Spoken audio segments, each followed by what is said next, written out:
बिस्मिल्लाहिर्रहमानिर्रहीम, अस्सलाम वालेकुम and a very good morning to all of you. आप देख रहे हैं सिटी एट 10 और मैं हूं ज़हरा रज़ा। उम्मीद है आप सब लोग खैरियत से हैं, ठीक ठाक हैं और आज के ख़ूबसूरत दिन का एक अच्छा सा आगाज़ भी कर रहे हैं। आज एक बहुत बड़ा दिन है, बहुत खुशी का दिन है तमाम आलम इस्लाम के लिए, उम्मत मुस्लिमा के लिए, ना सिर्फ मुसलमानों के लिए बल्कि तमाम नूए इंसान के लिए। आज विलादत है उस हस्ती की जो कि वजाए वजूद कायनात है, कि जिसके लिए इस कायनात को खल किया गया, जो सैयदुल मुरसलीन, ख़ातमुन नबिय्यीन और रहमतुल लिल आलमीन है, जिसको अल्लाह सुब्हानहू तआला ने तमाम जहान वालों के लिए रहमत बना के भेजा। यानी आप सल्लल्लाहु अलैहि वसल्लम ना सिर्फ इंसानों के लिए बल्कि इस दुनिया की तमाम मखलूक के लिए रहमत हैं। और बड़ी ही खुश नसीबी है और कि आज हमें इस बात की सादत नसीब हो रही है कि हम उनका तज़किरा करेंगे कि जिसका तज़किरा ख़ुद रब्बुल आलमीन और उसके मलाइका करते हैं। तो मेरी तरफ़ से, मेरी पूरी टीम की तरफ़ से, चैनल सिटी 21 की तरफ़ से तमाम देखने वालों को जश्न ईदुल मिलादुल नबी की खुशियाँ बहुत बहुत मुबारक हो। प्रोग्राम के दूसरे हिस्से में हम कोशिश करेंगे कि हम सरकार दो आलम सल्लल्लाहु अलैहि वसल्लम की सीरत अथर और तालीमात नबवी सल्लल्लाहु अलैहि वसल्लम के हवाले से गुफ्तगू करेंगे। प्रोग्राम के पहले हिस्से में जिन मौज़ूआत के हवाले से हम बात करेंगे, आइए उन पर एक नज़र डालते हैं।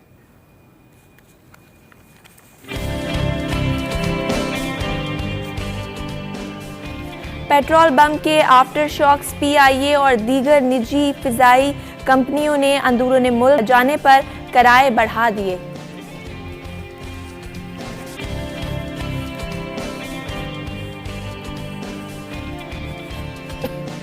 महंगाई के तूफान से हर कोई परेशान, खाने के तेल से लेकर खुश मेवाजात तक सब आवाम की पहुंच से बाहर।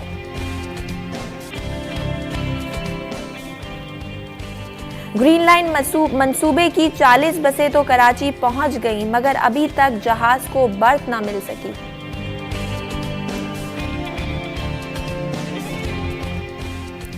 कराची की सियासत में एक बार फिर हलचल, साबिक गवर्नर की दोबारा एंट्री की तैयारियां।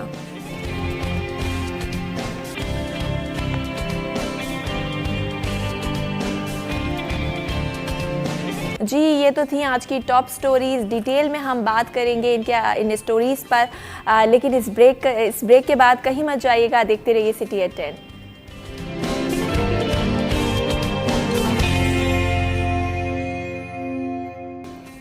जी, वेलकम बैक। आप देख रहे हैं सिटी एट 10 और मैं हूं ज़हरा रज़ा। बात करेंगे, स्टार्ट करते हैं प्रोग्राम का और अपनी स्टोरीज़ जो हैं टॉप, उनके हवाले से डिस्कस करेंगे। सबसे पहले आपको बताएं कि पेट्रोल बम्स के आफ्टर शॉक्स नज़र आना शुरू हो गए हैं। निजी एयरलाइंस की अगर बात की जाए तो PIA समेत निजी एयरलाइंस ने अपने जो फेयर्स हैं वो बढ़ा दिए हैं। इस्लामाबाद और लाहौर के अगर हम टिकट की बात करें तो रिटर्न टिकट 30,000 रुपये तक पहुँच गया है।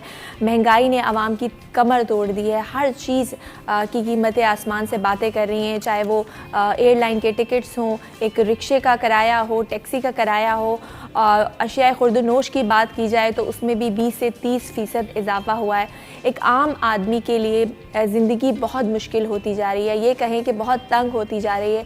वो किस तरह से अपने घर का गुजारा करे, किस तरह अपने घर का किराया दे, किस तरह अपने घर में राशन डाले, किस तरह अपने घर का चूल्हा जलाए, अपने बच्चों को पढ़ाए या फिर सेहत के उनके मसाइल देखे। इस हवाले से हम बात करेंगे। हमें ज्वाइन किया है सेनेटर सहर कामरान ने, जो कि पीपल्स पार्टी से जिनका ताल्लुक़ है। अस्सलाम वालेकुम सहर साहिबा। जी वालेकुम सलाम। बहुत शुक्रिया सहर कामरान साहिबा, आपने हमें ज्वाइन किया। क्या कहेंगी सहर साहिबा, आजकल जो हालात हैं, आवाम की कमर टूट गई है। वाकई आवाम इतनी मुश्किल का शिकार है कि पता नहीं आगे वो गुजारा कैसे करेगी। आटे की अगर बात की जाए तो आटे का 20 किलो का थैला 1500 रुपये का मिल रहा है। 2 वक्त की रोटी खाना भी मुश्किल हो गया है। बिल्कुल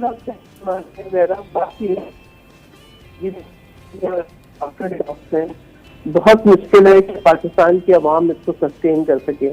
सबसे पहले तो मैं ये कहूँ कि क्या नालायकी का, नाअहली की भी कोई अकाउंटेबिलिटी होगी?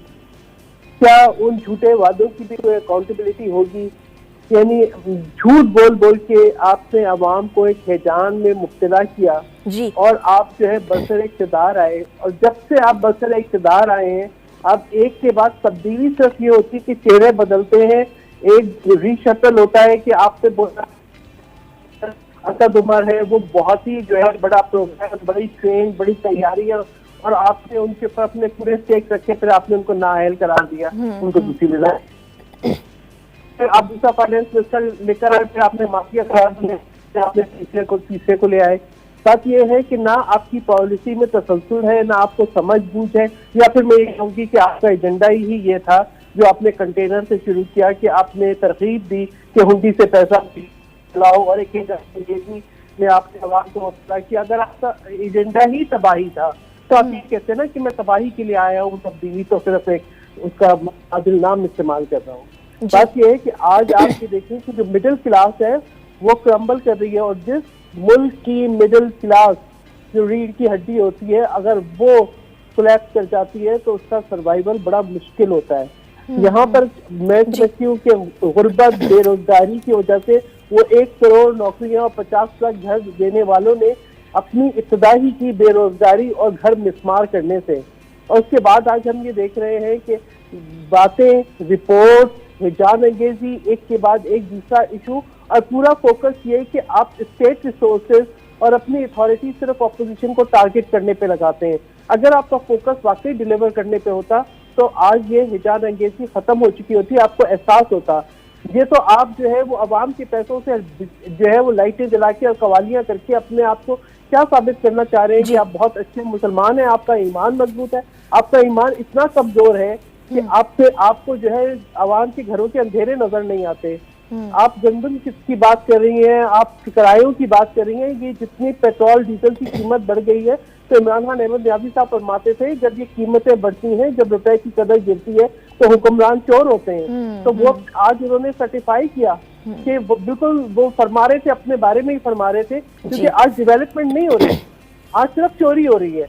यानी एक डेवलपमेंट जब होती है, आपका कारोबारी जिंदगी चलता है तो उसके अंदर कोई रिलीफ होता है, उसके अंदर लोगों को रोजगार मिलता है, उसके अंदर जो है जिंदगी रवा दवा रहती है। आज तो जो है लोग सिसक रहे हैं, इनको नजर नहीं आ रहा, क्योंकि बिल्कुल सही नहीं। जी, बिल्कुल सही आपने कहा सैर कामरान साहिबा के जब आप इमरान खान साहब की बात की जाए, ऑपोजिशन में थे तो बहुत बड़ी बड़ी बातें की थी, और जब उन्होंने हल्फ उठाया तो कौम को एक नई उम्मीद दी, तब्दीली का ख्वाब दिखाया, 1 करोड़ नौकरियां 50 लाख घर, लूटी हुई दौलत की वतन वापसी, बैरूनी कर्जों से निजात दिलाना, कशकोल तोड़ने की बात की। बहुत सारे ऐसे ख्वाब थे जो कि आवाम को दिखाए गए थे।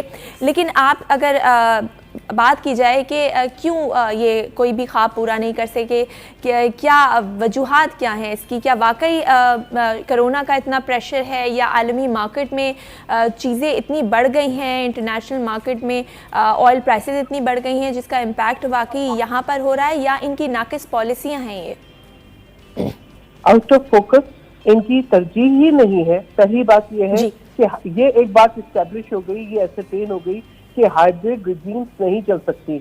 ये टोट पटोट का खानदान जो आके बैठ गया था, जिसमें एक का जहर दूसरे से नहीं मिलता, जिनकी ना कोई आइडियोलॉजी है ना कोई पॉलिसी है, जिनकी इब्तिदा यू टर्न से और जिनकी इंतहा यू टर्न पर है, वो जिनकी आवाम में ना राब्ते हैं ना जड़े हैं, जो किसी दुख सुख में किसी के शरीक नहीं होते, जो मुल्क के जो है हीरोज की जो है वफात के ऊपर जाके जनाजों में शरीक नहीं होते, जो कोयटा में जो लाशें रख के बैठते हैं खानदान गमजदा, उनके दुख में शरीक नहीं होते।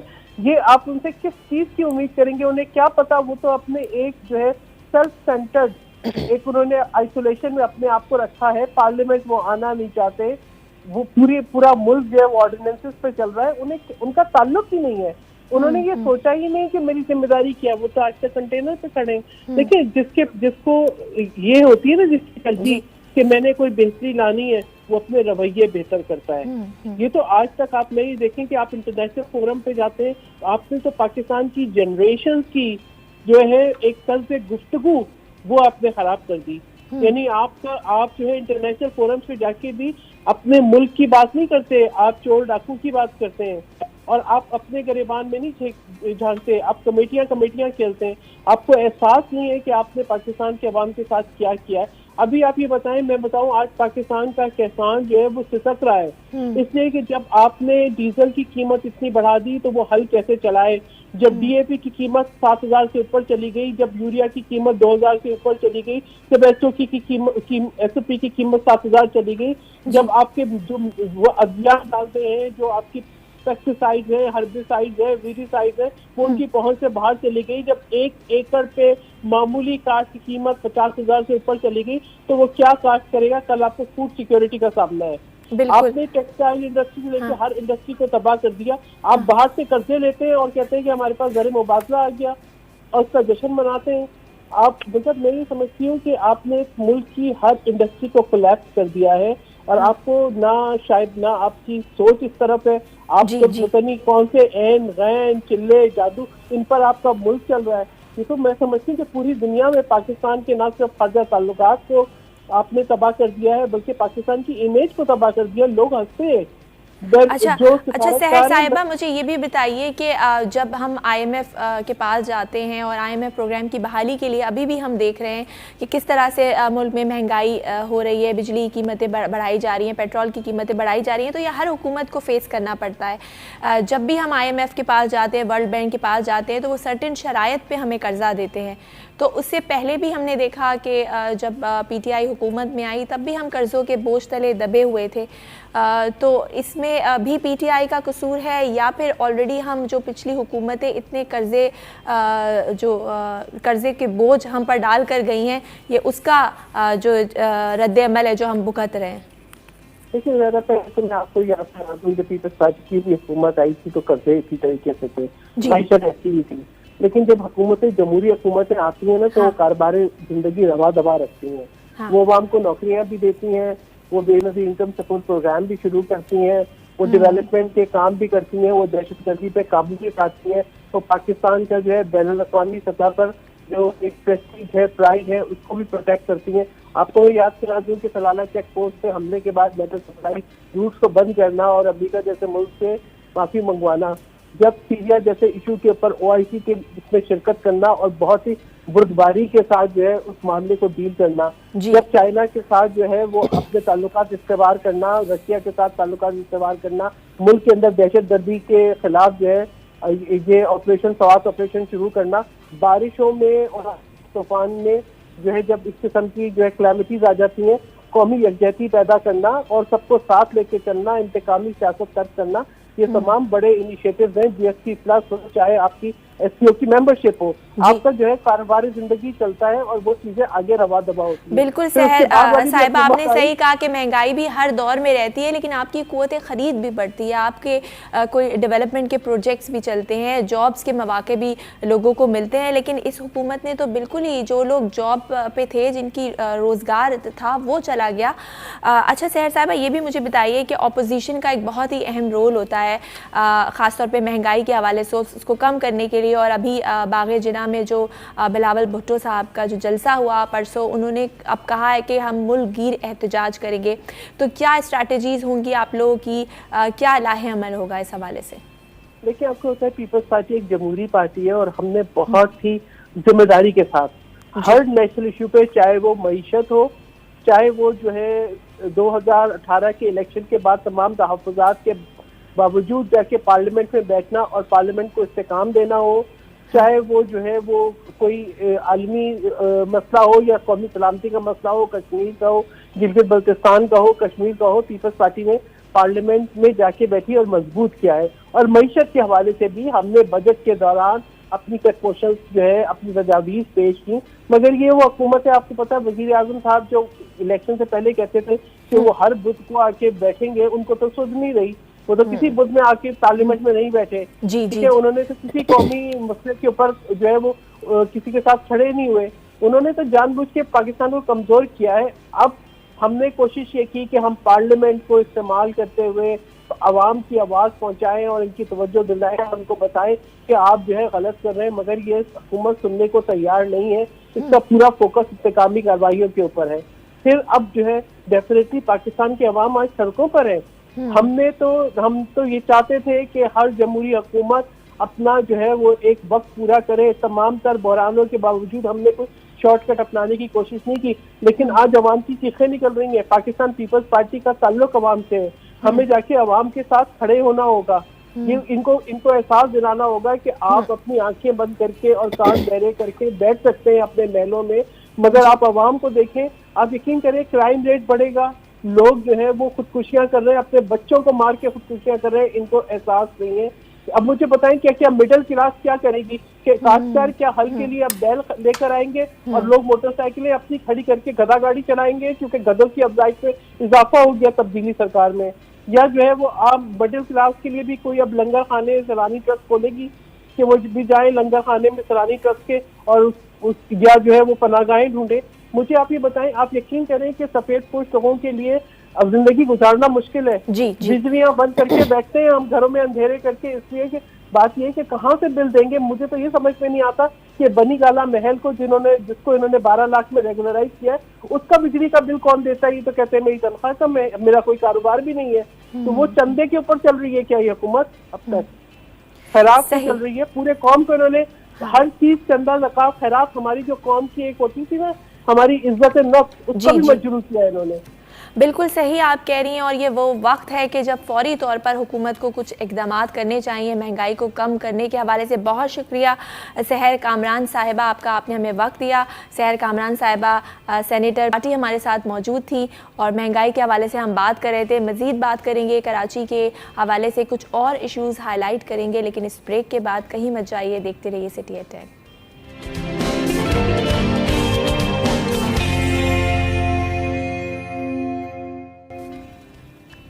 जी वेलकम बैक, आप देख रहे हैं सिटी एट 10। मैं हूं ज़हरा रज़ा और अब प्रोग्राम में बात करेंगे महंगाई के हवाले से ही। पेट्रोल अपनी बुलंद तरीन सतह पर पहुंच चुका है। डॉलर की बात की जाए तो डॉलर भी अपनी बुलंद तरीन सतह पर है।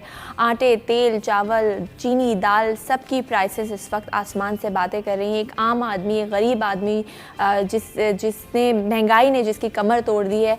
और अगर हुकूमत की बात की जाए तो हुकूमत मुसलसल महंगाई को कंट्रोल करने में नाकाम रही है। आखिर इसकी वजूहात क्या हैं और क्या आगे हमें मज़ीद महंगाई का सामना हो सकता है, इस हवाले से बात करेंगे। हमें ज्वाइन किया है चौधरी अकमल साहब ने, जो कि एक तज्ज़ियाकार हैं, इकोनॉमिस्ट हैं, उनको वेलकम कहते हैं। अस्सलाम वालेकुम सर। वालेकुम सलाम। सर कैसे हैं आप? बहुत शुक्रिया आपने वक्त दिया। बहुत शुक्रिया आपका। जी भाई। सर पेट्रोल की प्राइसेस बढ़ी हैं तो ऑब्वियसली हर चीज़ की प्राइसेस बढ़ती हैं। अशिया खुर्दनोश की बात की जाए तो वो महंगी हो गई हैं। बसों के किराए, टैक्सीज़ के किराए और अब एयरलाइंस के किराए भी बढ़ा दिए हैं। PIA समेत दीगर निजी एयरलाइंस ने अपने किराए जो हैं वो बढ़ा दिए हैं और जिसका इतलाक आज से होगा। लाहौर और इस्लामाबाद की अगर फेयर्स की बात की जाए तो 30,000 तक पहुँच गया है इसका फेयर्स। क्या कहेंगे इस हवाले से? देखिए बात सुने, सबसे पहले तो फेयर के ऊपर तो हम बात करेंगे सेकेंडरी फेज में। पहला जो प्राइमरी इशू वो ये है कि पेट्रोल के प्राइसेस में जो इजाफा हुआ है। अब मेरी एक बात जो है ना बड़ी इंपॉर्टेंट है, इस वक्त जो इंटरनेशनल मार्केट है ना, जो इम्प्रेशन गवर्नमेंट की तरफ से ये दिया जा रहा है कि पेट्रोल की प्राइसेस जो है ना वो इंटरनेशनल मार्केट में चूंकि हाई है, इसलिए हमने जो है ना वो इसको पेट्रोल को महंगा किया है। पेट्रोल की प्राइसेस नो डाउट के इंटरनेशनल मार्केट में ऊपर जा रही है, लेकिन वो इससे पहले बहुत लोएस्ट को टच कर चुकी है। इवन 0 और 5 और 10 के ऊपर भी चंद दिन तक ये पेट्रोल पर बैरल रहा है, $5-10 पर बैरल। ठीक है ना। अच्छा, उसके बाद ये 30-35 के एवरेज में रहा है, फिर उसके बाद 40-45 और अब जो नॉर्मल इसकी पिछले अगर आप 8 से 10 साल का एवरेज निकाले ना तो वो ये 70 से 90-95 के दरमियान जो है ना ये एवरेज रहा है फ्यूल का। तो अब इस वक्त जो इंटरनेशनल मार्केट है वहाँ पे 83 के ऊपर ट्रेड हो रहा है। तो इंटरनेशनल मार्केट की अगर बात की जाए तो वहाँ पे पेट्रोल इस वक्त एट इट्स नॉर्मल प्राइस है। मतलब अगर आप ये कहें कि वो महंगा है तो वो ठीक है कि वो बिल्कुल लोएस्ट चूंकि टच करके आया है, तो उसके बाद तो ऊपर है, लेकिन पिछले 10 साल की एवरेज निकाली जाए तो वो एक नॉर्मल प्राइस के ऊपर है, महंगा नहीं है पेट्रोल इंटरनेशनल मार्केट में। ठीक है ना। तो अब इस नॉर्मल प्राइस के ऊपर आपने इसको 135 रुपए कर दिया। अगर खुदा ना खास्ता ये 2008 की तरफ इंटरनेशनल मार्केट में ये पेट्रोल है $133 या $135 पर बैरल तक चला जाता है, तो फिर उसके बाद यहाँ पे तो हमारे यहाँ तो 200 को भी क्रॉस कर जाएगा अगर उस हिसाब से देखा जाए। इवन अगर गवर्नमेंट जो है वो टैक्सेस वगैरह उसके ऊपर जीरो भी कर दे तो ये चीज बड़े समझने की है कि सबसे जो बुनियादी हमारा इस वक्त मसला है वो ये है कि हमारा जो एक्सचेंज रेट है वो स्टेबल नहीं है। रुपया जो है वो डॉलर के मुकाबले में बहुत मतलब जो है वो अपनी कदर खो चुका है, ठीक है। तो उस वजह से जो है वो ये पेट्रोल की कीमतें महंगी हो रही हैं, ना कि इसकी वजह आप ये करार दें कि इंटरनेशनल मार्केट नंबर 1। अब आप आ जाए किराए के ऊपर, तो जब पेट्रोल बढ़ेगा तो उसके बाद तो किराया मतलब ये तो वो चलो ये एयरलाइन के जो किराए हैं वो तो एक लग्जरी क्लास के हो गए ना। अब वो जो किराए की जब आप बात करें तो वो तो फिर आप एक मोटरसाइकिल चलाने वाले से लेके और बस में जाने वाले से लेके और ट्यूबवेल चलाने वाले से लेके मतलब एवरीथिंग जो है वो बढ़ जाता है, ठीक है ना। तो सारी की सारी कॉस्ट बढ़ जाती है, तो उसका इम्पैक्ट जो है वो फिर अल्टीमेटली प्राइसेस के ऊपर हो रहा है और वो आपको नजर भी आ रहा है इस वक्त। अच्छा सर, आपने कहा कि जो पाकिस्तान में जो इस वक्त अशिया खुर्दनोश की कीमतें बढ़ रही हैं और पेट्रोल की जो प्राइसेस बढ़ रही है वो इस वजह से बढ़ रही है क्योंकि रुपए की मुसलसल कदर में कमी आ रही है, डॉलर मुसलसल महंगा होता जा रहा है। इंटरनेशनल मार्केट का इससे ताल्लुक नहीं है, लेकिन अगर शौकत तरीन साहब का कहना जो है, वजीर खजाना जो है, वो तो ये कह रहे हैं कि इंटरनेशनल मार्केट में एक तो ऑयल की प्राइस बढ़ रही है, दूसरा इंटरनेशनल मार्केट में कमोडिटीज की प्राइस भी बढ़ रही है। और उन्होंने ये भी कहा है कि अभी कोई इरादा नहीं है कि अभी ये ना समझे आप लोग के प्राइसेस जो है वो कम होंगी, क्योंकि फवाद चौधरी साहब कहते हैं हम किसी अलग सैयारे पे नहीं रहते, अब हर जगह कीमतें बढ़ेंगी तो यहाँ पर भी बढ़ेंगी। नहीं, ये तो फवाद चौधरी साहब की बिल्कुल जो है ना समझे डिटाई से जो है ना वो किसी गलत मौके को जो है वो सब्सटेंशिएट करने वाली बात है। तो शौकत तरीन तो देखिए ना, मेरी इस बात को या जो मैं बात कर रहा हूँ उसकी एंडोर्समेंट है, उनकी स्टेटमेंट्स जो है वो भी यही कह रहे हैं कि महंगाई कम होने की नहीं है। तो नहीं है ना भाई, जब इंटरनेशनल मार्केट में डॉलर अपनी एक रूटीन प्राइस के ऊपर है तो फिर वो कम तो नहीं होगा। जब वो कम नहीं होगा तो इसका मतलब है कि फिर प्राइसेस यही रहेंगी। जब प्राइसेस यही रहेंगी तो इसका मतलब ये कि आप ये एक्सपेक्ट ना करें कि महंगाई जो है वो कमी की तरफ चली जाएगी, ठीक है ना। तो दैट इज वेरी इंपॉर्टेंट। वो जो प्योर इसको फाइनेंस से रिलेटेड बंदे हैं, जो फाइनेंस को समझने वाले, वो तो बिल्कुल इस बात को मानते हैं कि महंगाई जो है ना वो कम होने की नहीं है। अब वो फवाद चौधरी हो गए या फारूक बशीर हो गए तो ये तो हुकूमती तर्जुमान है, इन्होंने तो जाहिर है शुगर कोटेड करके गवर्नमेंट को चीजों को प्रेजेंट करना होता है। तो इस वजह से ये लोग अपनी बात करेंगे कि ये हो गया, ये इंटरनेशनल मार्केट में बढ़ गई है, बढ़ तो गई है, लेकिन अब ये जो मैं बात कर रहा हूँ, चेक करें ना, $83 पर बैरल जो है, this is a normal price. 90-95 पे भी जा सकती है, एनीथिंग लेस देन $100 पर बैरल इज नॉर्मल। सही, बिल्कुल सही कहा। अच्छा ये भी बताइए अकमल चौधरी साहब कि अगर हम बात करें कि रुपए की कदर में जब हम देख रहे हैं मुसलसल कमी आ रही है, इसकी वजूहात की अगर बात करें तो इसकी वजह क्या है? हमने कुछ अरसे पहले, कुछ महीने पहले देखा कि हमारा जो इकोनॉमिक जो जिसको आप स्टैटिस्टिक्स देख लें तो वो बड़े ही कुछ अच्छे थे। GDP हमारा 4% तक चला गया, हमारी एक्सपोर्ट्स बढ़ रही थी, रेमिटेंसेस बढ़ रही थी, जिसकी बेसिस पे हमारा करंट अकाउंट सरप्लस हो गया था। तो अचानक से ये क्या हुआ कि एकदम डॉलर की कमी हो गई है, रेमिटेंसेस की कमी हो गई है, एक्सपोर्ट्स में कमी आई है, इंपोर्ट्स बढ़ रही है, क्या वजह है सर? क्यों रुपए की कदर में कमी आ रही है? देखिए, रुपए की कदर में कमी की जो बुनियादी वजह है वो आपने खुद बता दी है। एक तो जो है ना वो हमारा इंपोर्ट बिल बहुत बढ़ चुका है, खास तौर पर उसमें फ्यूल की प्राइसेस का भी बड़ा इंपॉर्टेंट रोल है।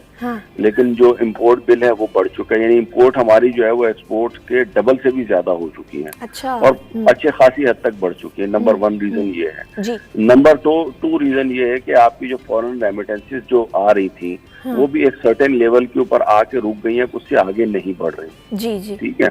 दूसरा रीजन ये हो गया। तो अब हमारे पास तीसरा रीजन ये है कि हम IMF की तरफ देख रहे हैं कि वो हमें कोई 1-8 बिलियन दे दे तो हमारा जो है ना वो चले, ठीक है ना। तो बात यह है कि जब आपका करंट अकाउंट या ट्रेड डेफिसिट जो है वो बढ़ता है, यानी इंपोर्ट एक्सपोर्ट का डिफरेंस बढ़ता है, रेमिटेंसेस आपके पास स्टेटिक हो जाएं, तो फिर उसके बाद इसका मतलब ये है कि आपके पास जो ज़र मुबादला के ज़खायर है उसमें बतदरीज कमी होना शुरू हो जाएगी। हालांकि इस वक्त $26 बिलियन के रिजर्व क्लेम कर रहे हैं ये लोग, और इस प्राइस के ऊपर अगर गवर्नमेंट चाहे तो या स्टेट बैंक अगर चाहे तो 2 दिन में डॉलर के रेट को 150 पे लाया जा सकता है। लेकिन वो 150 पे आ जाएगा, लेकिन ये आपके सारे रिजर्व जो पड़े हुए हैं ना, इसमें से $4-5-6 बिलियन जो है ना वो खा जाएगा, समझे, आपके रिजर्व्स में कमी होगी। तो अब गवर्नमेंट जो है ना वो ये वाला सट्टा खेलने की पोजीशन में नहीं है, या जो समझे आप स्टेट बैंक जो है ना वो नहीं चाह रहा कि किसी तरीके से वो बेल आउट पैकेज दे और इसको मार्केट की फोर्सेस के ऊपर ही रहने देना चाह रहे हैं। तो मार्केट फोर्सेस अब फिलहाल यही कह रही हैं कि ज़ाहिर है जब इम्पोर्ट का गैप होगा, जब इम्पोर्ट एक्सपोर्ट का गैप होगा, या दूसरे मसले मसाइल जो मैंने आपको बताए हैं वो सारी चीजें अगर होंगी तो उसके बाद फिर डॉलर के रेट में तो मजीद इजाफा ही होगा, अनटिल अनलेस कि आप अपनी इंपोर्ट को कर्टेल नहीं करते, एक्सपोर्ट नहीं बढ़ाते, ठीक है, या आपकी रेमिटेंसेस नहीं बढ़ती। तो ये सारी चीजें अगर नहीं होती उस वक्त तक तो फिर ये डॉलर का रेट बढ़ेगा ना, कम करना है तो। बिल्कुल सही कहा अकमल चौधरी, आपकी बात से बिल्कुल अग्री करती हूँ मैं। अच्छा, आप डॉलर एक तरफ बढ़ रहा है तो इसलिए हमारी महंगाई हो रही है, दूसरी तरफ अगर इसकी बात की जाए कि हुकूमत IMF बहाली प्रोग्राम की तरफ भी जा रही है, जिस हिसाब से उनकी जो शरायत हैं, जैसे हमने देखा बिजली महंगी हो गई या पेट्रोल एकदम से 10 रुपये बढ़ा दी गया, तो ये भी एक वजह है महंगाई की। बिल्कुल, ये भी एक वजह है महंगाई की। ये डोमेस्टिक जो हमारे यहाँ पे महंगाई हो रही है, जिस तरीके से फ्यूल की कॉस्ट बढ़ती है, तो अब ये डबल इम्प्रेशन आ रहा है ना, डबल इम्पैक्ट आ रहा है। एक तरफ से आप जो है वो कॉस्ट वगैरह जो है ना वो बढ़ाते जा रहे हैं, दूसरी तरफ जो है वो आप जो है वो इसके ऊपर टैक्सेस वगैरह का बोझ बढ़ाते जाएंगे, और फिर इनडायरेक्ट टैक्सेस आप अगर लगाते जाएंगे, तो अब ये सारी चीजें तो फिर प्रॉब्लमिस्टिक एरियाज को क्रिएट करती है ना, कि अब आप लोगों ने किस तरीके से जो है वो इन चीजों को करना है कर्टेल ना। तो गवर्नमेंट को इसी के ऊपर खास तौर पे फोकस करना चाहिए कि फिलहाल अगर महंगाई को इन्होंने रोकना है, तो महंगाई रोकने के लिए इनको सबसे पहले तो यही चाहिए कि जो है वो टैक्सेस जो है ना वो मजीद ना बढ़ाए, और साथ साथ जो है वो दूसरी तरफ जो है वो टैक्सेस के अलावा जो पब्लिक है उनको सब्सिडी वगैरह देने की बात करें, ताकि थोड़ा सा बिजनेस का पहिया चले, इकोनॉमी का पहिया चले। तो जब इकोनॉमी का पहिया चलेगा, कोई एक्टिविटी आएगी तो उसी से रोजगार मिलेगा, रोजगार मिलेगा तो वो सारी चीजें जो है ना वो कम होने की तरफ आएंगी। सही। अच्छा, ये भी बताइए अकमल चौधरी साहब कि अगर आपसे सजेशन पूछी जाए तो हुकूमत को अभी फौरी तौर पर क्या ऐसे इक़दामात लेने चाहिए जो कि महंगाई को फौरी तौर पे कंट्रोल किया जा सके, और ये भी बताइए कि कहीं ऐसा तो नहीं कि अगर आगे महीनों में अगर हुकूमत अभी फौरी तौर पर कोई इक़दामात नहीं करती तो आगे महंगाई और बढ़ने का खदशा है। फौरी तौर पे जो इक़दामात एक्सपेक्टेड हैं या जो गवर्नमेंट को फौरी तौर पे इक़दामात करने चाहिए, उनमें सबसे पहले तो इंपोर्ट में जो अननेसेसरी आइटम्स है ना वो रोकने चाहिए। जी। अब आप ये देखें कि हमारे यहाँ पे केचप हो गया, और न्यूजीलैंड का सेब हो गया, और चाइना के संतरे हो गए, अब ये सारी चीजें इंपोर्ट हो रही हैं, दालें हम लोग इंपोर्ट कर रहे हैं, तो हम तो इवन वो एग्रीकल्चर से रिलेटेड भी प्रोडक्ट्स इंपोर्ट कर रहे हैं ना। तो मेरे हिसाब से गवर्नमेंट को अपने इंपोर्ट को कर्टेल करने के लिए अननेसेसरी और लग्जरी आइटम्स बैन करने चाहिए, उन पे टैक्सेस में इजाफा नहीं करना चाहिए, उनको बैन करना चाहिए, ताकि आपका जो इम्पोर्ट बिल है ना वो कम हो। और दूसरी तरफ जो है ना वो आपको अपनी एक्सपोर्ट बढ़ानी है। अब एक्सपोर्ट बढ़ाने के लिए अगर आप इंडस्ट्रियल ग्रोथ की तरफ जाएंगे तो ये टाइम कंज्यूमिंग है, तो ज़ाहिर इंडस्ट्री 1-2 दिन में लगती नहीं है, तो you must have to move towards what I say towards agriculture, ठीक है ना। तो जब आप एग्रीकल्चर की तरफ जाएंगे और ये सारी चीजें इस तरीके से कर रहे होंगे, तो उसके बाद जो है वो एग्रीकल्चर के साथ साथ फिर एक जो है वो प्राइम मिनिस्टर साहब ने जो नैरेटिव बिल्ड किया था ट्रैवल एंड टूरिज्म के हवाले से, ये पाकिस्तान के जो वो हैं नॉर्दर्न एरियाज हैं वहाँ की बड़ी स्कोप है, तो वहाँ से बहुत ज्यादा फॉरेन एक्सचेंज जो है ना वो हम अर्न कर सकते हैं, जनरेट हो सकता है। मसलन जैसे आप ये समझें कि दुबई या दीगर ममालिक हैं, मलेशिया हो गया या इवन टर्की हो गया, आप देखिए ये लोग अच्छा खासा फॉरेन एक्सचेंज जो है ना वो ट्रैवल एंड टूरिज्म से ये लोग अर्न करते हैं। और हमारे यहाँ पे आप देखें तो इतनी जबरदस्त किस्म की जगहें होने के बावजूद भी जो है वो हम लोग जो है वो उस तरफ नहीं जा पा रहे हैं। तो अब इसका हल निकाला जाए या क्या सोचा जाए इस चीज का कि जो है ना वो गवर्नमेंट इसकी तरफ फोकस करे। तो ये 2-3 स्टेप्स हैं, इनके ऊपर इमीडिएटली अगर गवर्नमेंट काम करना शुरू कर देती है तो शायद जो है वो आपके रिजर्व वगैरह या दूसरी चीजें जो है वो कर्टेल हो जाएंगी।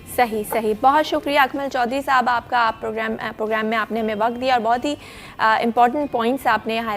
उम्मीद है हुकूमत फौरी तौर पर कुछ ऐसे इक़दामात लेगी, कुछ ऐसी स्ट्रैटेजीज़ बनाएगी जिससे आवाम को कहीं ना कहीं थोड़ा बहुत रिलीफ मिलेगा। मज़ीद बात करेंगे, लेकिन फ़िलहाल वक्त हुआ एक ब्रेक का, कहीं मत जाइए, देखते रहिए सिटी 10।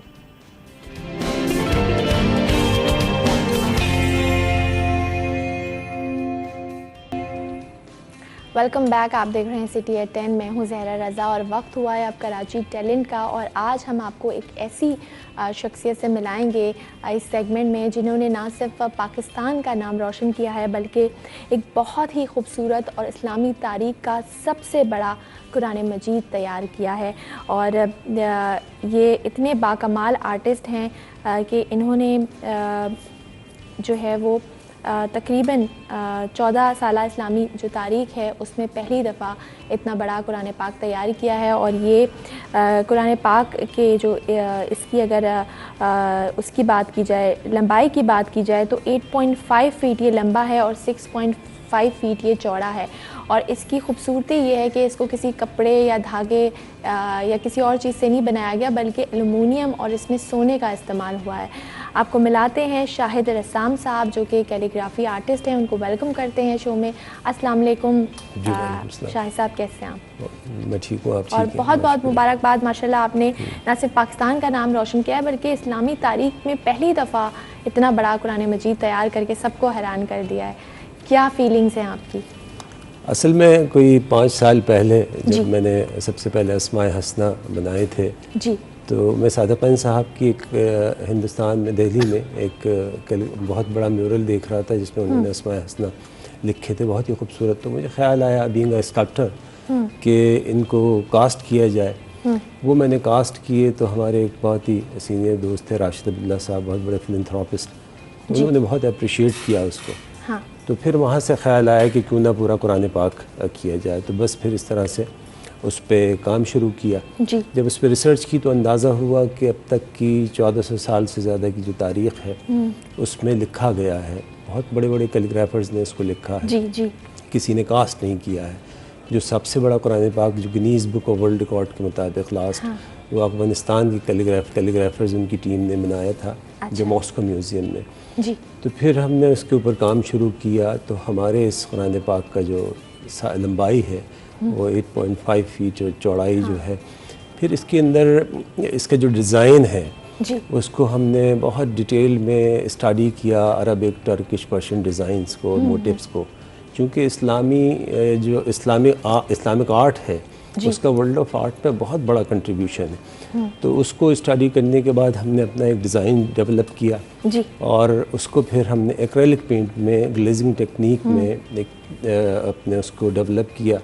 उसकी खूबी ये है कि इसकी लाइफ जो है वो कई हज़ार साल है, क्योंकि मेरे लिए बहुत इम्पॉर्टेंट है कि किसी भी पीस ऑफ आर्ट की जो है क्या होनी चाहिए। और फिर कुरान पाक तो वो तो आपने हमेशा के लिए है जब तक ये दुनिया रहेगी।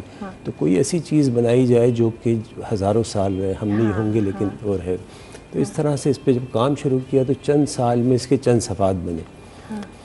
तो बल्कि अनवर मकसूद साहब मुझसे कहने लगे भाई तुम्हारे क्या पड़पोते इसको कंप्लीट करेंगे। मैंने कहा नहीं। फिर मैंने अपने स्टूडेंट्स की, मैं चूँकि arts council institute of arts and craft का प्रिंसिपल हूँ, अच्छा। तो स्टूडेंट्स की मैंने पूरी एक टीम को ट्रेन किया, डेवलप किया। फिर हमने इस पर काम शुरू किया। अब अल्हम्दुलिल्लाह इसका एक हिस्सा कंप्लीट हो गया है और हम दुबई एक्सपो में अगले महीने कहा जा रहा है कि सूरा रहमान हम इसको अपने एग्जिबिट करने जा रहे हैं। अच्छा, और उसकी भी थीम ये है चूँकि दुनिया भर के कुछ ऑलमोस्ट 200 कंट्रीज़ वहाँ पार्टिसिपेट कर रहे हैं। सब ने अपनी कोई किसी ने टेक्नोलॉजी जिसकी जो एक्सपर्टीज़ है उन्होंने बेस्ट ऑफ द बेस्ट वहाँ पे डिस्प्ले किया है। तो मुझे ख्याल आया कि सूरा रहमान की जो अपने फबी आला रब्बिकुमा तुकज़्ज़िबान, तो नॉलेज भी खुदा की सबसे बड़ी नेमत है, बहुत बड़ी तो उसको क्यों ना वो किया जाए। तो इस तरह से हमने सूरा रहमान को वहाँ पे डिस्प्ले करने का वो किया। इंशाअल्लाह नेक्स्ट मंथ इसकी ऑफिशियल ओपनिंग है। फिर इसकी बहुत अपने दिलचस्प इसकी डिटेल्स है वो आपसे मैं शेयर करना चाहूँगा जी। एक तो इसमें जो सफ़हात की तादाद है वो है 550 पेजेस हैं इसकी। जी हाँ जी। और इसमें अल्फाज की तादाद जो है वो ऑलमोस्ट 80,000 के करीब है। जो इसमें एलुमिनियम इस्तेमाल हो रहा है वो 2000 kg से ज़्यादा, 200 kg से ज़्यादा गोल्ड इसमें इस्तेमाल हो रहा है। फिर बहुत ही हाई क्वालिटी के कैनवस पे ये काम हो रहा है। तो ये बहुत यूनिक कॉम्बिनेशन है मेटल का और कैनवस का।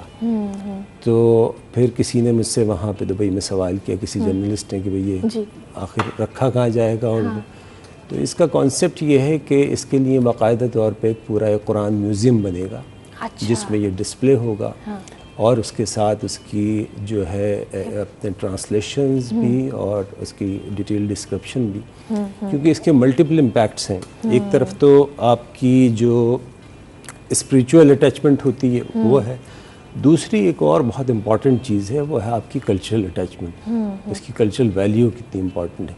मिसाल के तौर पे मैं अक्सर कहता भी हूँ कि अगर आप कुरान पाक किसी नॉन मुस्लिम को दें, उसका जी चाहेगा वो पढ़ेगा, जी चाहेगा नहीं पढ़ेगा। लेकिन जब वो हम भी जब किसी म्यूज़ियम में जाते हैं, देखते हैं, तो वहाँ पे मुख्तलिफ रिलीजन या नॉन रिलीजन की जो भी टेक्स्ट मिलते हैं हमें एंशिएंट ज़माने के, तो हम उसको जानने और समझने की कोशिश करते हैं। तो सिमिलरली जब ये म्यूज़ियम में डिस्प्ले हुआ होगा तो वहाँ पे जो लोग भी जाएंगे, मुस्लिम हो नॉन मुस्लिम हो, उसको देखेंगे और फिर तजस्सुस पैदा होगा उनके उसको फिर जानने की कोशिश करेंगे कि भाई ये क्या रहे हैं, इसमें लिखा क्या है, इसका मतलब क्या है।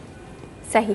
अच्छा ये बताइए शाहिद साहब कि इसके जो सफ़ा है, एक सफ़े पर 150 अल्फाज दर्ज हैं और टोटल 550 जो है सफ़ात पर ये मुश्तमिल है।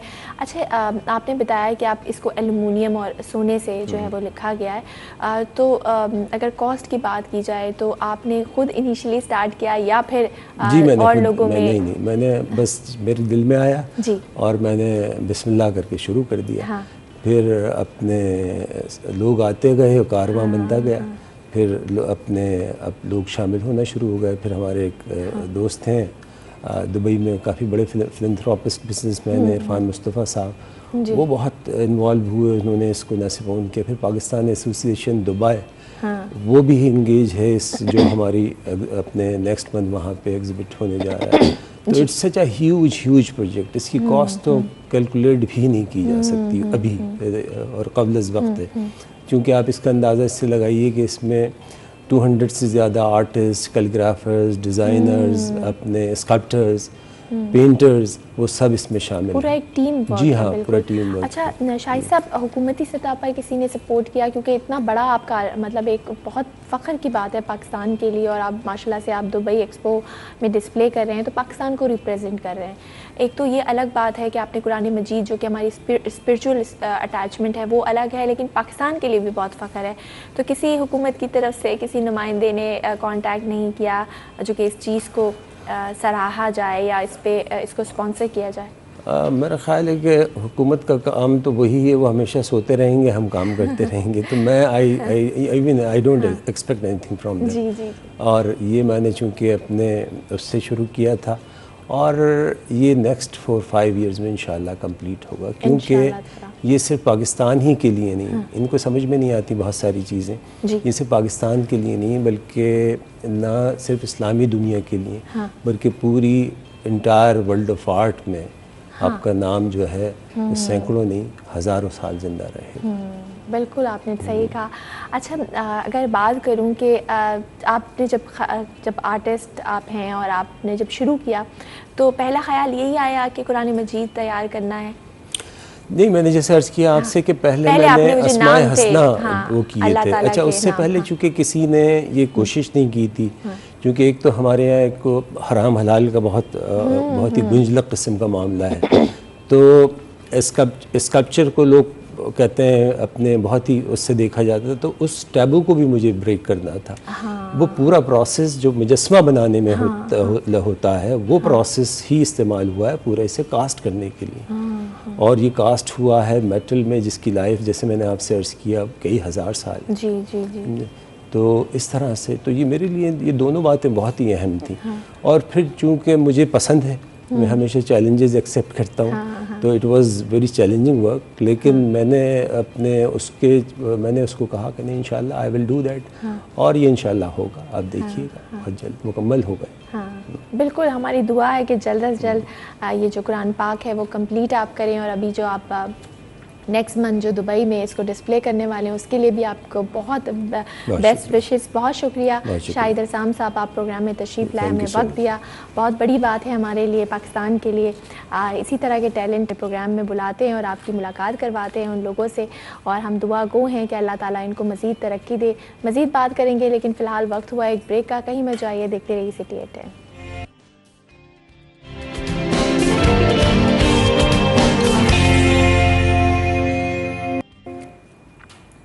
जी, एक ब्रेक के बाद आपको वेलकम करते हैं सिटी एट 10 में। आज तमाम आलम इस्लाम सरवर कौनैन सैयदुल मुरसलीन रहमतुल लिल आलमीन खातमुन नबिय्यीन सिराजुल अंबिया महबूब किबरिया अहमद मुश्तबा हज़रत मोहम्मद मुस्तफ़ा सल्लल्लाहु अलैहि वसल्लम की आमद का जश्न मना रही है। आज विलादत है उस हस्ती की कि जिसके लिए ये आलमीन खल किए गए, जो कि वजह तख्लीक कायनात है, जिसका हर हर लफ्ज़ हर अमल नूर हिदायत है, जो इखलाक के बुलंद तरीन मर्तबे पर फायज़ है, जो सच्चों में सबसे सच्चा है, जो ऐसा अमीन है जिसके कसीदे अपने तो पढ़ते ही हैं गैर भी पढ़ते हैं, जिसकी मोहब्बत ऐन ईमान है, हमारे ईमान का तकाजा है। या रसूलुल्लाह हम आप पर कुर्बान जाएं, आपकी अगर एक नज़रे करम हो जाए तो डूबती कश्ती को किनारा लग जाए। आप अगर हुक्म करें तो ये चांद दो टुकड़े हो जाए। आपके लम्स के तुफैल संगे रेज़ों को खुदा कुव्वते गोयाई अता कर दे। आप वो हैं कि जिसके कल्ब पर कलामे इलाही उतारा गया, जिसके लिए ये जहां सजाया गया। आप वो हैं जो कि खुदा को सबसे महबूब हैं। क्या शान है आपकी, क्या अज़मत है कमली वाले की कि खुदा खुद जिसकी मिद्दत का इजहार कुरान करीम में कर रहा है। आप ताहा हैं, आप यासीन हैं, आप मुज़म्मिल हैं, आप मुदस्सिर हैं, आप सिराजे मुनीर हैं, आप मुशीर हैं। हम में तो इतनी हिम्मत ही नहीं, हमारे अंदर तो इतना हौसला ही नहीं कि हम आप सल्लल्लाहु अलैहि वसल्लम की शान बयान कर सकें। लेकिन आज हम कोशिश करेंगे कि आप सल्लल्लाहु अलैहि वसल्लम की जो सीरत अतहर है और जो उनकी तालीमात हैं, तालीमात नबवी सल्लल्लाहु अलैहि वसल्लम के हवाले से गुफ्तगू करें। प्रोग्राम के दूसरे हिस्से का आगाज़ करेंगे नात के हवाले से। हमारे साथ मौजूद हैं मोहम्मद हारिस कमाल साहब, उनसे हम इल्तिजा करते हैं कि नात ख़्वानी का। सुभान अल्लाह, बहुत खूबसूरत हारिस कमाल साहब, आपने बहुत खूबसूरत अंदाज़ में नात ख़्वानी की। मज़ीद बात करेंगे और रसूल सल्लल्लाहु अलैहि वसल्लम की सीरत अतहर के हवाले से बात करेंगे। लेकिन इस ब्रेक के बाद कहीं मत जाइए, देखते रहिए सिटी एट 10।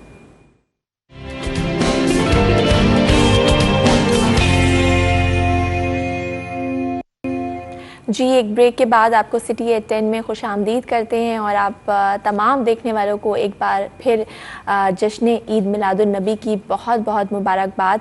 बात करेंगे आप सल्लल्लाहु अलैहि वसल्लम की सीरत अतहर और तालीमात नबवी के हवाले से। हमें ज्वाइन किया है मौलाना साहब भी हमारे साथ मौजूद हैं। हमें ज्वाइन किया है मौलाना अकबर दस साहब ने, और इनके साथ साथ हमारे साथ स्टूडियो में मौजूद है अल्लामा सादिक नक्शबंदी साहब। आप दोनों को अस्सलाम वालेकुम एंड खुश सलाम रहमतुल्लाह। बहुत शुक्रिया, आपने वक्त दिया। अल्लामा सादिक नक्शबंदी साहब, आपसे शुरुआत करेंगे कि आज उस हस्ती का जश्न विलादत है जिसने अरब को दौरे जहालत से, जहालत के जो अंधेरे थे उसको निकाल कर ईमान के नूर से रोशन किया। क्या कहेंगे उस हस्ती के हवाले से आज के दिन की मुनासिबत? मेरी बहन, आपका ये जुमला कि अरब को निकाला, जी मैं कहता हूँ सारी कायनात को निकाला। जहालत से खाली अरब को नहीं निकाला, सारी कायनात को निकाला। बेशक। और उजाले में लेकर आए हुजूर की ज़ात। वजह उसकी ये है कि अगर हम रातों और दिनों की अहमियत को देखें तो ये सब जानते हैं कि शब क़दर को अल्लाह ने वो मकाम दिया कि लैलतुल क़द्र खैरुम मिन अल्फ शहर, कि ये शब क़दर 1000 महीनों से बढ़कर है। कुरान ने ये नहीं कहा कि 1000 महीनों के बराबर है, बल्कि बढ़कर है। कितनी बढ़कर है वो अल्लाह जाने, या अल्लाह का महबूब जाने। शब क़दर को ये मकाम इसलिए मिला कि उसको निस्बत कुरान से हो गई। और अगर मेरे आका ना आते तो कुरान भी कहाँ से आता? कुरान भी ना मिलता, रमज़ान भी ना मिलता, शहबान भी ना मिलता, जहान भी ना मिलता, रहमान भी ना मिलता, कुछ ना मिलता। वो जो न थे तो कुछ ना था, वो जो ना हो तो कुछ ना हो। वो जान है जहान की, जान है तो जहान है। तो अब उनके तुफैल अल्लाह ने हमको ये सब कुछ अता किया। तो अब जब आपके घर में अल्लाह आपको अपना बेटा दे, आप अल्लाह का शुक्र अदा करते हैं कि अल्लाह ने आपको आपको बेटा दिया, अगर आपकी शादी हो जाए तो आप उसका शुक्र अदा करते हुए अल्लाह का शुक्र अदा करते हैं, आपको कोई अपना घर मिल जाए तो अल्लाह का शुक्र अदा करते हैं। तो आज के दिन अल्लाह ने अपने महबूब को हमको अता किया, तो आज तो शुक्र बहुत ज़्यादा होना चाहिए। घरों को सजाना चाहिए, दिलों को बसाना चाहिए, घरों से निकलना चाहिए, जुलूसों में जाना चाहिए। अब मेरी बहन आप कहेंगे मौलाना ये तो आपने कहा जुलूसों में जाना चाहिए, इसका सबूत कहाँ से? इसका सबूत कहाँ जुलूस पे जाना चाहिए? इसकी दो वजह अर्ज करूंगा मुख्तसर, जो कि हमारे बड़े हजरत अल्लामा मौलाना अकबर दर्स साहब जो हमारे बुजुर्ग शख्सियत है उनकी हम लोग कुशाइश से महजूज सब के सब होंगे, सिटी जो है 21 वाले सब के सब होंगे। तो मैं अर्ज कर रहा था कि देखें अल्लाह ने फरमाया व अम्मा बिनिअमत रब्बिका फहद्दिस, अपने रब की नेमत का खूब चर्चा करो। अच्छा, और यहाँ पर रब की नेमत अल्लाह एक मकाम पर फरमाता है, ये सब कुरान की आयत सुनने वाले जानते हैं, इन तउद्दू नेमतुल्लाह ला तुहसूहा। अल्लाह फरमाता है अगर अल्लाह की नेमत को हो तो शुमार नहीं कर सकते, उसकी नेमतें बेशुमार हैं। अल्लाह की नेमत को गिनना चाहो तो शुमार नहीं कर सकते। और हज़रत सहल बिन अब्दुल्लाह तस्तरी फरमाते हैं कि अल्लाह की नेमत जिसको शुमार नहीं कर सकते, इससे मुराद हुजूर के मौजज़ात हैं। इतने मौजज़ात अल्लाह ने अता फरमाए कि शुमार नहीं कर सकते, बेशुमार मौजज़ात अता किए और इतने मौजज़ात। और जब वो नेमत फरमाया कि नेमत से मुराद हुजूर की ज़ात है और जो उनको मौजज़ात दी है उसको शुमार नहीं कर सकते। और जब वो रहमत नेमत आ जाए तो अल्लाह कह रहा है खूब चर्चा करो। और खूब चर्चा का तकाजा ये नहीं है कि आप कमरे को बंद कर 10 बंदे बैठ जाओ और जिक्र करो, ये भी एक चर्चे का तरीका है, नेमत के शुक्राने का तरीका है। मगर खूब चर्चे का तरीका ये है कि रोडों पर निकल आओ, गलियों पर निकल आओ, झंडों को सजाओ, दिलों को सजाओ, सरों को सजाओ, नारे लगाओ, हुजूर पर दुरूद व सलाम पढ़ो, बयानात सुनो, लंगर खिलाओ, खाने खिलाओ। और ये कहा जाए कि जश्न ईद मिलादुन नबी है, क्या सुहाना नूर है, आ गया वो नूर वाला जिसका सारा नूर है। बेशक, और आज के दिन जितना आप हो सके खुशियाँ बांटे, खुशियाँ फैलाएं और इसको दिल खोलाएं, क्योंकि आज बहुत बड़ा दिन है। चलते हैं मौलाना अकबर दर्स साहब की तरफ।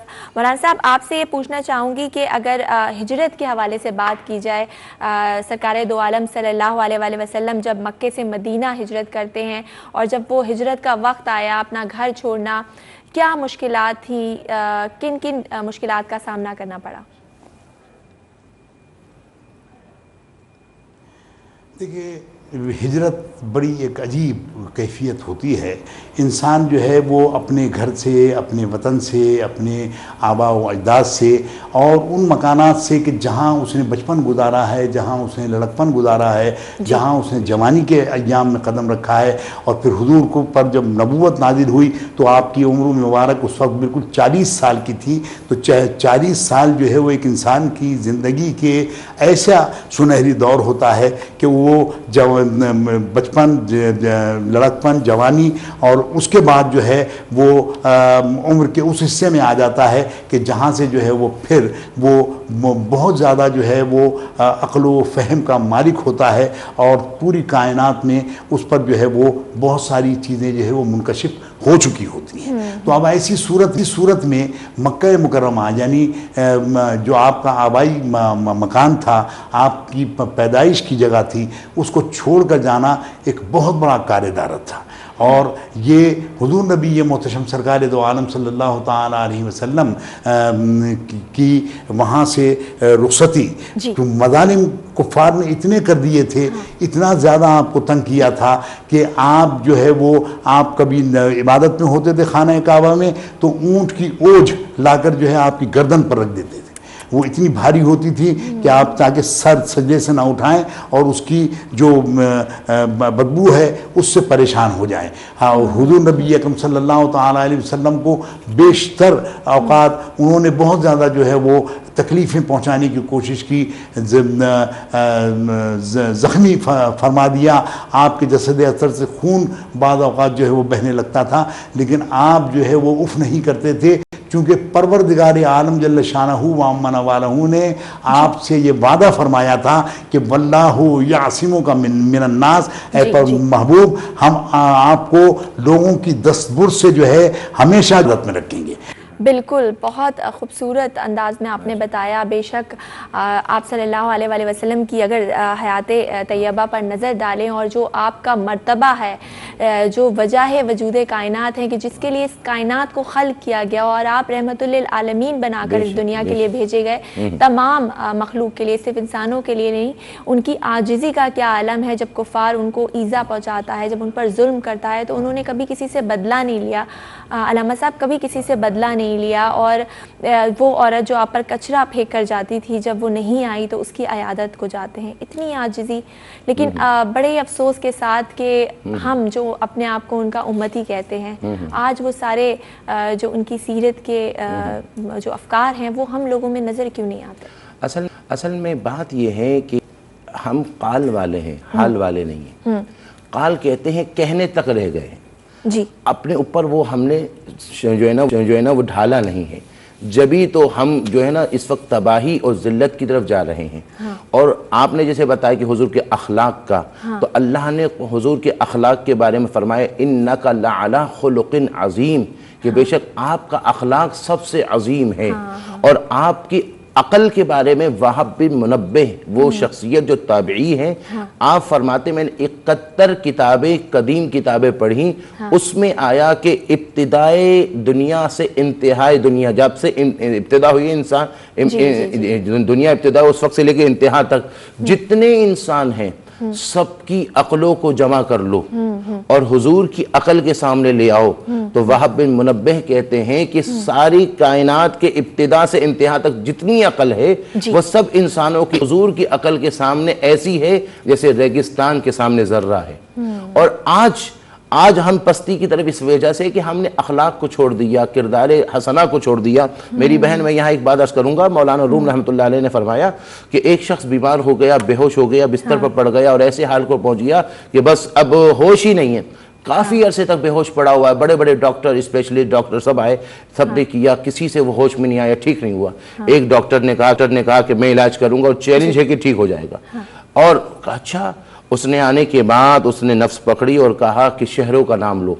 अब जैसे कराची के अंदर महमूदाबाद, कायदाबाद, शरीफाबाद, फलाबाद नाम है ना, तो नाम लेते रहे। जब शहरों का नाम लिया, एक शहर का नाम लिया तो कहा ठहरो, और कहा कि अब इस शहरों के नाम में अब उसके इलाकों का नाम लो।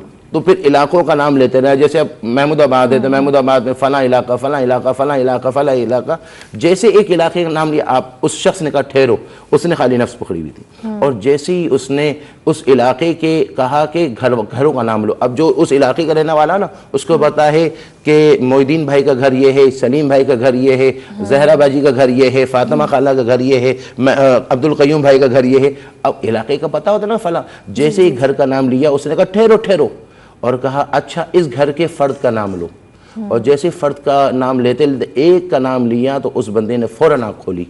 कहा ये क्या, ये आपने क्या किया? कहा असल में ये मोहब्बत का बीमार था।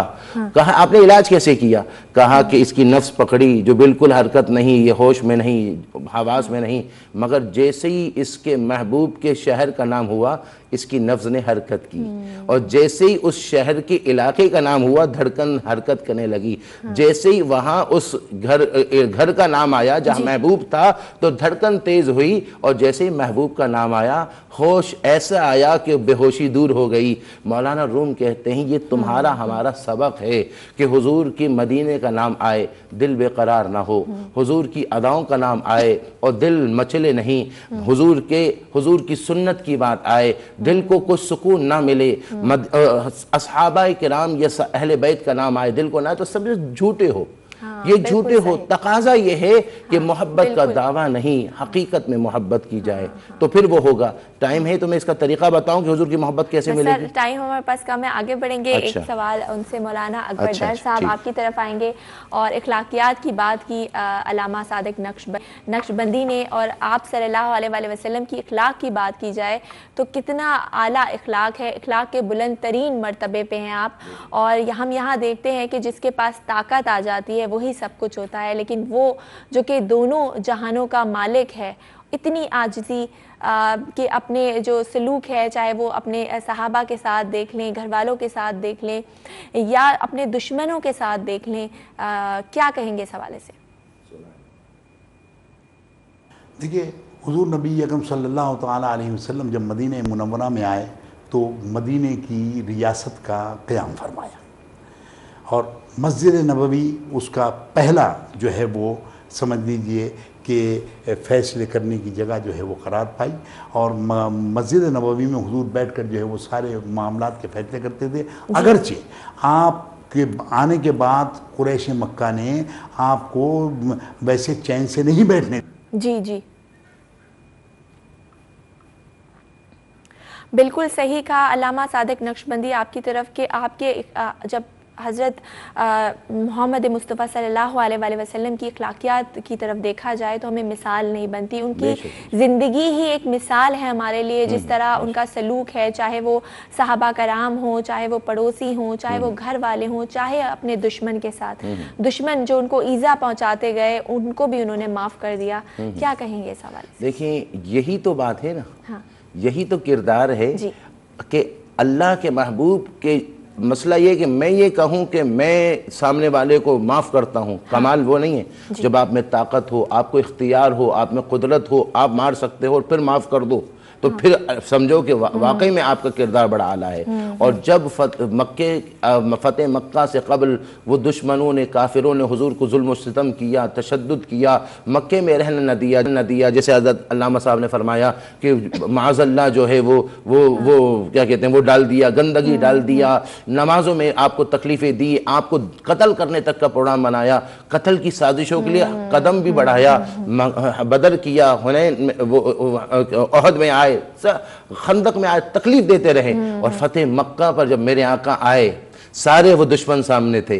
आपने कहा मैं आज, अच्छा उन्होंने कहा कि हम करीम बाप के करीम बेटे से उम्मीद भी अच्छी रखते हैं, जैसे उनको पता है कि हमने जितना कुछ कोई किया है मगर ये करीम बाप हज़रत अब्दुल्ला का बेटा है, ये करीम बेटा है, ये इनसे उम्मीद भी हमें अच्छी है। मेरे आका ने फरमाया वो अदा अपनाऊंगा जो यूसुफ अलैहिस्सलाम ने अपने भाइयों के साथ किया था कि भाइयों ने आपको कुएं में डाल दिया था, आपको वो किया था, आपको मार कर आपके कपड़े लिया और बड़े ड्रामे किए, तो आप यूसुफ अलैहिस्सलाम जब मिस्र के बादशाह बने और सारे भाई थे तो आपने फरमाया आज तुम पर कोई मुआवजा नहीं। इसी तरह मेरे आका ने फरमाया आज मैं वही अदा अपनाते हुए तुम सबको माफ़ करता हूँ, ला तस्रीब अलैकुमुल यौम, आज तुम पर कोई मुआवजा नहीं है। ये है। और फिर कहा गया कि अखलाक, किसी हुजूर से किसी ने कहा या रसूलल्लाह मल बिर, नेकी क्या है? आपने फरमाया नेकी हुस्न अखलाक का नाम है, अल बिर्र हुस्नुल खुल्क़, नेकी अखलाक का नाम है। अब अखलाक है क्या? क्या मुस्कुराना खाली यही अखलाक है? अखलाक ये है, हुजूर ने फरमाया सिल मन कतअका वाफ़ु अम्मन ज़लमका व अहसिन इला मा असा इलैका। अखलाक हुजूर ने फरमाया वो है जो तुमसे तोड़े तुम उससे जोड़ो। आज कोई हमसे जोड़ता है हम उससे भी तोड़ते हैं। फरमाया अखलाक वो है जो तुम पर जुल्म करे तुम उसको माफ़ कर दो, ये अखलाक है। फरमाया अखलाक ये है जो तुम्हारे साथ बुराई करे तुम उसके साथ अच्छाई करो, ये अखलाक है। बिल्कुल, बहुत अच्छा अल्लामा साहब आपने बताया। बेशक हुजूर सल्लल्लाहु अलैहि वसल्लम की हयात मुबारक पर अगर नज़र डालें तो हमें हर मोड़ पर अखलाकियात का दर्स मिलता है कि बड़ों के साथ कैसा रवैया रखना है, बच्चों के साथ किस तरीके से पेश आना है, रिश्तेदारों के साथ क्या सलूक करना है, हमसायों के साथ किस रवैये से पेश आना है, जो गरीब हैं, मिस्कीन हैं, उनका किस तरह से ख्याल रखना है। अगर हम सब ये सीख लें तो हम वाकई सही मायनों में उस हस्ती के जो है उम्मती हैं कहलाने के लायक रहेंगे। और आज का पैगाम भी मेरे ख्याल से यही है। प्रोग्राम का वक्त ख़त्म हुआ जाता है। अल्लामा सादिक नक्शबंदी, मौलाना अकबर दर साहब, आप दोनों का बहुत शुक्रिया, आपने प्रोग्राम में हमें टाइम दिया। प्रोग्राम का वक्त ख़त्म करते हैं, कल फिर मुलाकात होगी कुछ नए मौज़ूआत के साथ। तब तक अपना बहुत ख्याल रखिएगा। अपनी हो ज़हरा रज़ा और सिटी एट 10 की टीम को दीजिए इजाज़त। टेक केयर, अल्लाह हाफ़िज़।